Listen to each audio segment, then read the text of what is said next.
Welcome to the pre-taping of a special spotlight on history for the Grand Prairie High School Alumni Association. In this magic year of 2001, we have a very special group that will be honored at homecoming, and that is in the month of October. And the Alumni Association is headed by a wonderful young lady, Peggy Osborne, with the wonderful vice chair as Kim Thorne and many others that are working very hard for the Alumni Association. They have announced recently our Alumni of the Year for Grand Prairie High School, and we are very honored today to have a gentleman that is second to none from the class of 1955 that has been so chosen and will be honored at that homecoming game and taken out onto the field and really lauded and applauded. But we managed to really twist his arm and get him all the way from Louisiana today, and he is on the set, and we're doing this history in his honor and as a special salute. And Dr. Bobby Price, we're so pleased to welcome you to the set, young man. Thank you, Ms. Jackson. Glad to be here. Yes. We're always glad to have a gopher on the set. Thank you. Because that makes it very, very special. And with your permission, this is your camera, and if you would do us the honor then of helping us to really know the real Bobby Price without the doctor, without all of the falderall that goes with some of the titles that you have earned so magnificently. And if you'd look out and tell us about the early life of Bobby Price. Well, I was born in Henderson, Texas, in a little community called Oak Hill in 1937 in one of my grandparents' home. Certainly have a mentoring family there. My grandparents, Homer and Maggie Price, did a great job of loving me, taking care of me. My parents and I traveled a good bit. My dad was in the highway construction business. We went to Durant, Oklahoma in, I think it was 1943, for me to begin my elementary school. We moved from there to Fort Worth in that same year, and then in the next 2 years, I went to Grapevine High School. I'm sorry, Grapevine School, it is. And then from there went to Henderson, and then from there in 1948 we moved back to Dallas. 1950 we moved to Grand Prairie, and I started at the Grand Prairie Junior High School. Went over to Grand Prairie High School then as a sophomore, and I graduated in 1955. All right, now we're going to stop you when you left that middle school and go back just a little. Would you give us the full name of your parents and your mother's maiden name, please? All right. My dad's name was Earl Price. My mother's name and maiden name was Maureen Grigsby. She was from the Stewart community in Rusk County. Yes. Just about 4 miles away from where my dad was raised as well. That is wonderful. All right, and then moving to the Grand Prairie area, what brought you to Grand Prairie, the family? Again, the highway construction work. My dad was working for a company, and they were building the homes over in the eastern part of Grand Prairie at that time, around Rui Street. In fact, later on, the Fairview community. A little bit later on, we bought a home there in that particular area, 1813 Rui Street. Okay, all right. And while you were in the middle school, were there certain things, moving from out of town into a new junior high, were there special teachers you remember, or special things that you have any kind of remarks about Lee Middle School? Well, in the middle school, Earl Tom Keel was leading the choir, and I was in the choir. We traveled around. That is one of the things that really sticks out in my mind about the middle school. Also at that particular time, I guess I got my best friend, James Robertson. He used to be fire chief here in Grand Prairie. Yes. And my dad and his dad worked together, and we became best friends and still are. Isn't that wonderful? It is a small world when you get to putting this jigsaw puzzle all together, isn't it? Right. And from the middle school then on to Grand Prairie High School, tell me something about your memories of Grand Prairie High School, your favorite teachers, subjects, teachers. Well, I think I would want to start with some teachers that I had. There are three that really stick out to me. There was Thelma Holly. She was in charge of the student council, and I was on the student council for 2 years. And she was a lady that really just wrapped her arms around me and several other students and loved us. I had some situations in my sophomore year that were affecting our family, and Ms. Holly recognized that. Yes. And as I began my teaching career later on, I tried to use her as a mentor because I would watch other students and see if they were having problems, and then maybe see if I could help them as well. As she had done for you. As she had done for me. Yes. And so Ms. Thelma Holly was one of the ones that really sticks out. Coach Carl Ellis was another one. Okay. He was taught me several classes, but at the same time, he had been in the military, and he taught us a lot of discipline. He did not like the boys with the ducktail hairdos and the low-slung blue jeans and everything else. And he tried to teach us to look professional. And I remember Coach Ellis very much. I think he lives in Waco now. Has been having some heart problems, and I extended him my wishes and everything on that. The third one is Wayne Kilgore. I Yes. had chemistry and physics from Mr. Kilgore. I think he lives in Tyler, Texas Yes. now. And Mr. Kilgore stayed after school for several weeks teaching about 4 of us how to use a slide rule. And so that we would know how to use it by the time we got to college. So I've taken it from Mr. Kilgore to try to stay after school sometime and help other students who had an interest in what they were trying to learn. And not just go from an 8 to 5 type job, but you spend the time that you need to help other people. Of all of the lessons that you studied at Grand Prairie High School, what was your favorite subject area of all? Math. Math. I enjoyed the mathematics, but I also enjoyed English. Here again, Ms. Holly was one that sort of led me into that. And usually you think of an engineering student, which was my career later on, of not being interested in English, but I did enjoy English under Ms. Holly. But mathematics and the sciences, the biology, the algebra, trigonometry, geometry, those type of things were the ones that I enjoyed in high school. Did you follow on with your electives with Mr. Keel that you had in the middle school, or what did you do for extracurricular subjects? In the high school, I primarily was involved with the student council. All right. I was homeroom representative in the 10th grade, and then I was vice president senior class my senior year. Yes. And so I was involved a good bit with the politics student of council. school. I guess the politics, The if you wish to politics call of it school, that. right. Oh, that's That is wonderful. true. And who was your principal while you were doing all this? Mr. L.E. Bowes. Mr. L.E. Bowes, okay. And we enjoyed Mr. Bowes. Some of the students, which I guess we can now say, we referred to him as elbows.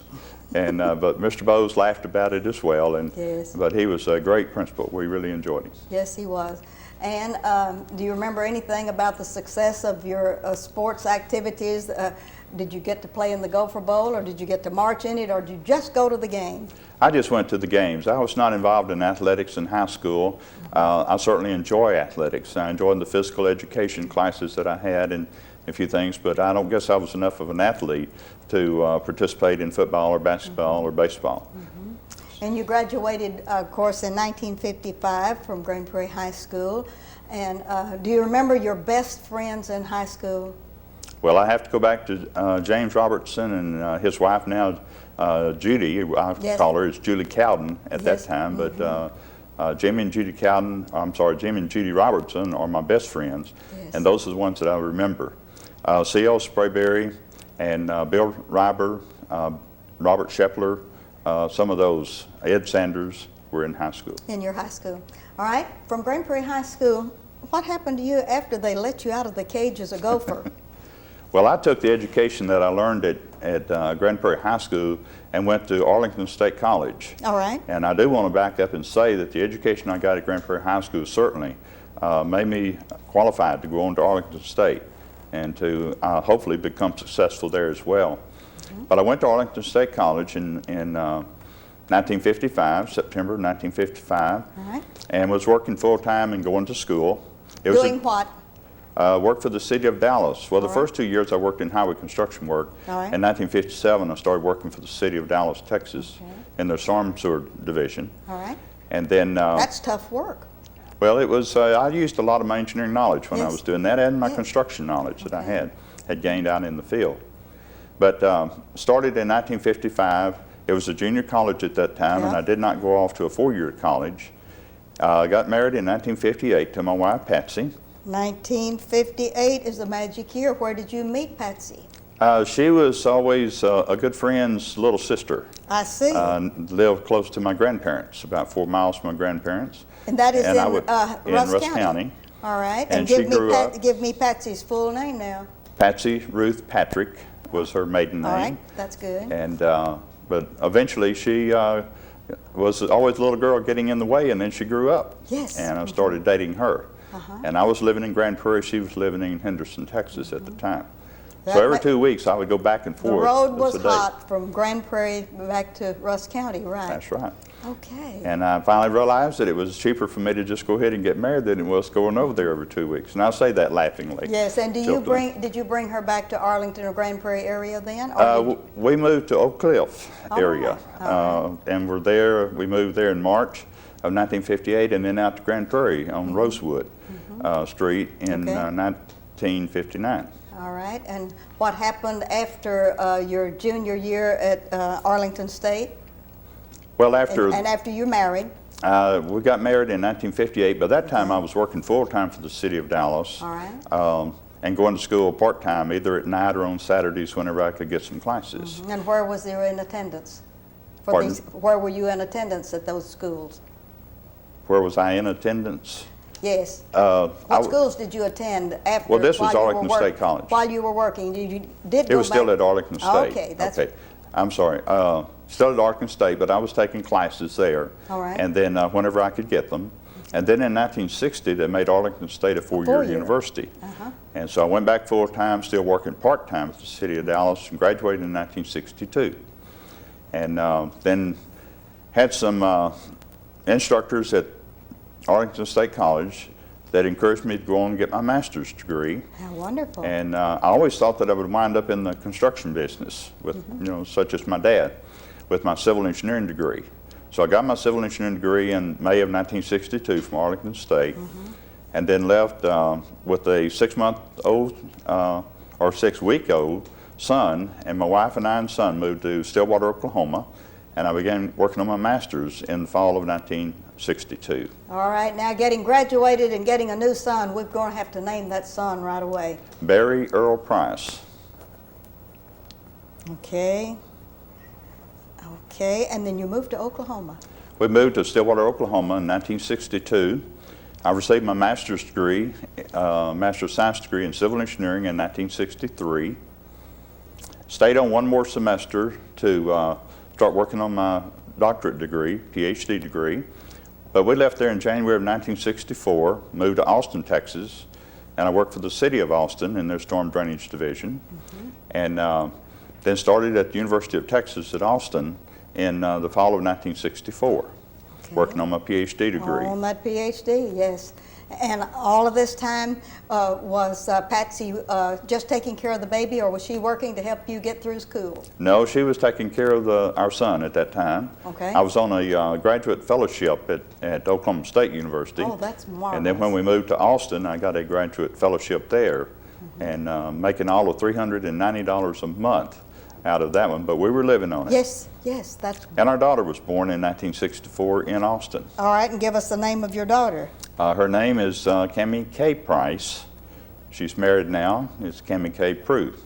Okay. And with that, here you have a son and a daughter and working on your doctorate. When did you get to the magic dissertation and get rid of that, all of the other titles, and became Dr. Price? I finished my work in 1967, in May of 1967, and actually graduated from University of Texas in August of 1967. Governor John Connolly was the speaker for that graduation exercise, so we thoroughly enjoyed that. Yes. And after graduation, what? I moved to, the whole family moved to Ruston, Louisiana. Okay. I began teaching at Louisiana Tech University and taught there for 32 years, and retired in May of 1999.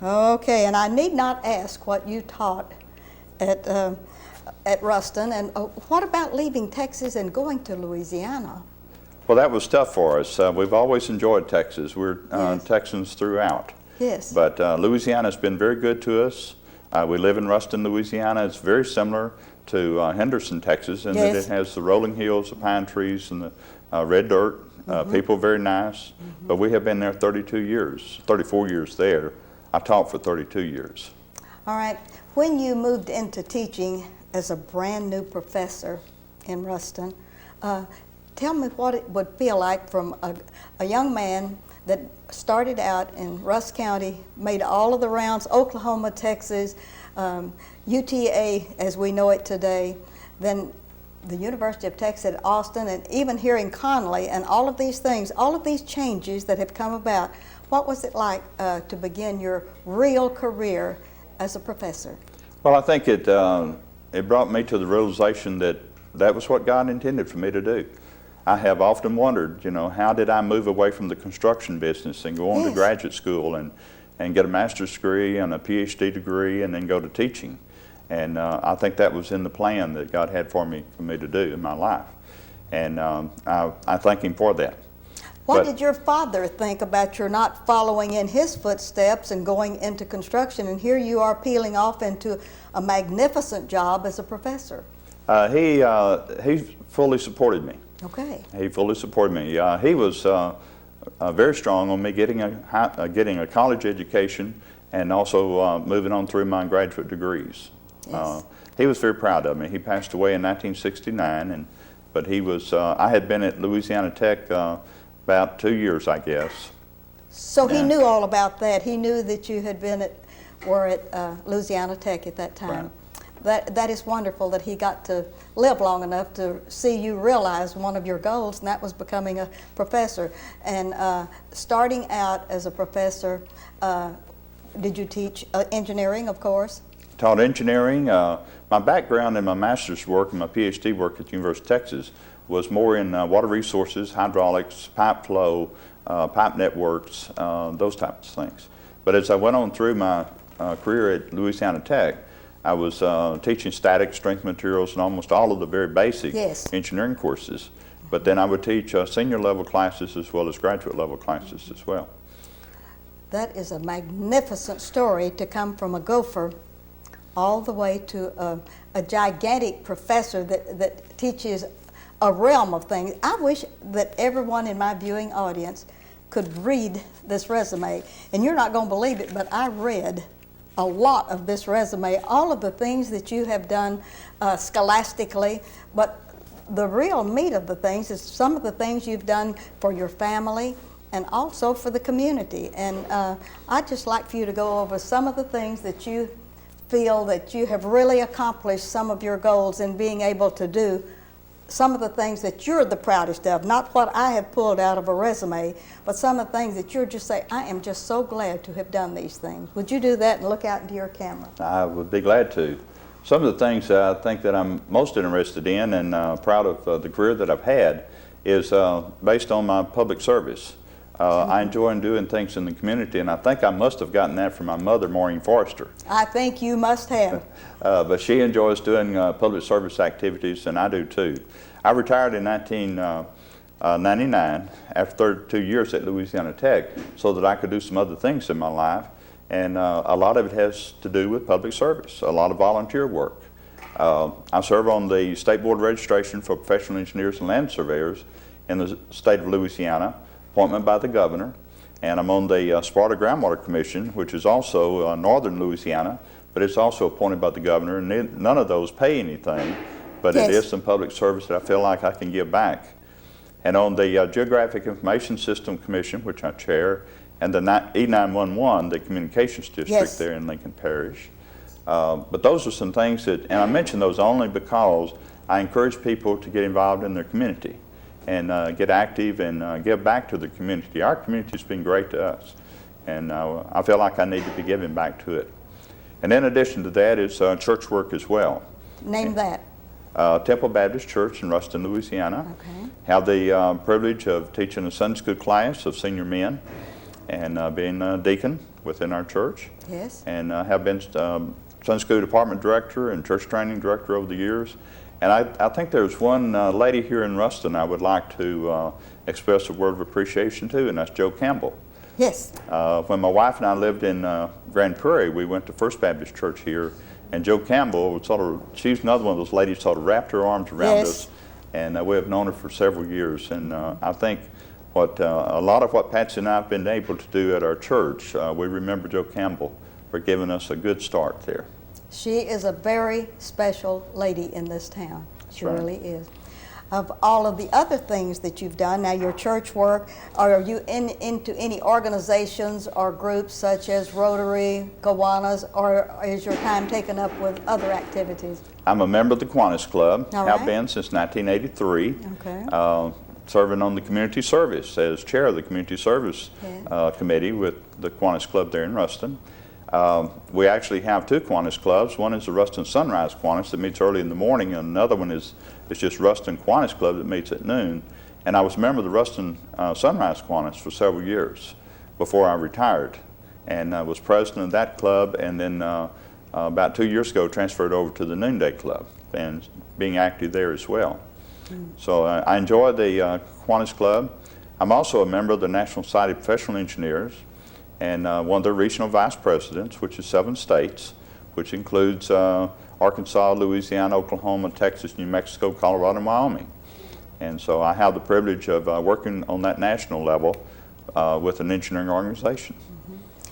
Now, you've talked a lot about water, the basics, and since it's one of our most precious resources, and since some of us are very, very concerned about water, not only the availability, but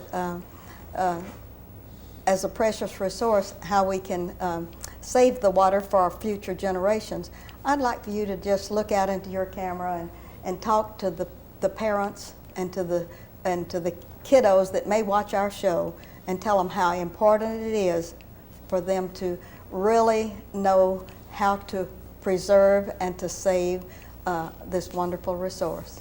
Be glad to. We have 2 sources of water primarily that we use. One is surface waters, which is reservoirs. Another one is groundwater.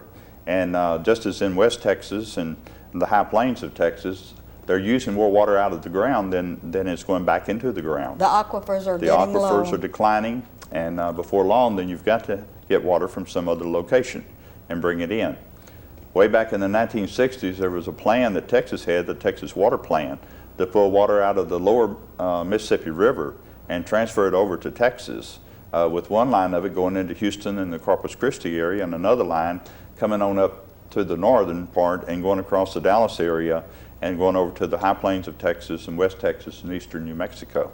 So even way back in that time, Texas was realizing that they needed some water. Yes. So as far as a water conservation, watch what we do as far as washing clothes, our water closets, different things. Don't waste water. It is our livelihood. And it is one of the things a lot of times that we can drink that will make us well, whereas we do not always have to have medicine of some kind. But water is a very precious resource. Yes, it is. And I'm so thankful that you're knowledgeable about this, and not only knowledgeable, but you're teaching others. And even though you've left a career several years ago as a professor, after 32 years as a leader, leading boys and girls down the right path, we just know that you're going to continue putting your 2 cents worth in all of these different arenas in which you serve as a community servant. Now, I'd like for you to look out into your camera now, and I'd like for you to talk with the parents of the boys and girls for their encouragement, like you received from your parents, to help you to start out from elementary school and then end up as a retired professor with all sorts of laurels. Okay, thank you. I would like to encourage the parents to hug your children. Let them know that you love them, that you appreciate them, that you're willing to stand by them, that you sit down with them, that you read with them, that you play with them. Just let them know that studying and learning is a great opportunity for them. You can never take an education away from you. There are a lot of other things that can be taken away, money and some of those other things, but education is something that you can still lean on. We've seen university students come in, and we can tell the difference between the university students where their parents have really loved them, and even grandparents and uncles and aunts, and where they have then pushed and tried to do the very best job that they can. And then we can also tell those that have not had the support at home that they need. That then has made us as college professors realize that we need to also watch out for those students, just as Ms. Holly and Coach Ellis and Mr. Kilgore did for us at Grand Prairie High School. that we need to be ready to help other people and to spend some time with them. I think students appreciate that. One thing I would encourage parents to do is get to know the teachers at the whatever level of education it is, whether it's elementary or middle school or high school or even college. Get to know some of those names and to understand the people that's working with your child. Show an interest in your child. Take some time off of work if necessary and try to attend some games or functions or whatever it may be that in which that child is participating. Barry and Cammie Kay, two of your most precious also possessions, along with Miss Patsy. Do they have children? And if so, you better name them.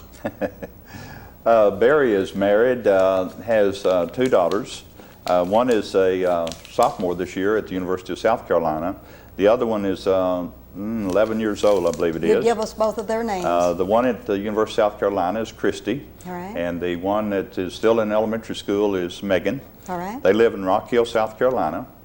And then our daughter, Cammie, married last October, first time she'd ever been married. That's wonderful. And she and her husband have no children at this time, You would but they name live her in husband. Carrollton. You would name her husband. Her husband is Danny Prue. Okay. And my son's wife's name is Patty. Patty. Okay, almost like Miss Patsy. That's right. Yes, keeping it in the family. Well, it's been a delight doing an interview with you, Dr. Price, and we have about a minute and a half left on the interview. Is there anything you would like to say to Grand Prairie? Minute and a half, and I'll wind you down like this. Okay, thank you. I appreciate Grand Prairie. I consider Grand Prairie a second home to me. I still consider Henderson, Texas, where I was born, as my home, but Grand Prairie has been good to me. My parents and I moved here in 1950. It is a good home. My mother still lives here. She's active in the community. We enjoy coming back to the Grand Prairie community. Enjoy watching and see what happens with Grand Prairie High School. Keep track of some of the alumni from that through Lon York. Lon and I email each other sometimes during the year, find out what's happening. But certainly enjoy Grand Prairie. It's a great city. Had a great high school when I was going here, still has a great high school. And since your mom, Maureen Forrester, is such an important lady with the Women's Division of the Chamber of Commerce, and they have named an activity in her honor because the branding irons go around doing great things for Grand Prairie. So you have come a long way following in the footsteps of your mother, Maureen. And I want to thank you for the time you've given us today. It's been a delight, and I congratulate you, on behalf of the Alumni Association for the honor. And I'm looking forward to seeing you out on the Gopher Bowl grass come homecoming, and we're going to pray for no rain for that one night. That sounds good. Thank you for being with us. Thank you very much. And this is Ruthie Jackson reminding you that history is as we live and do.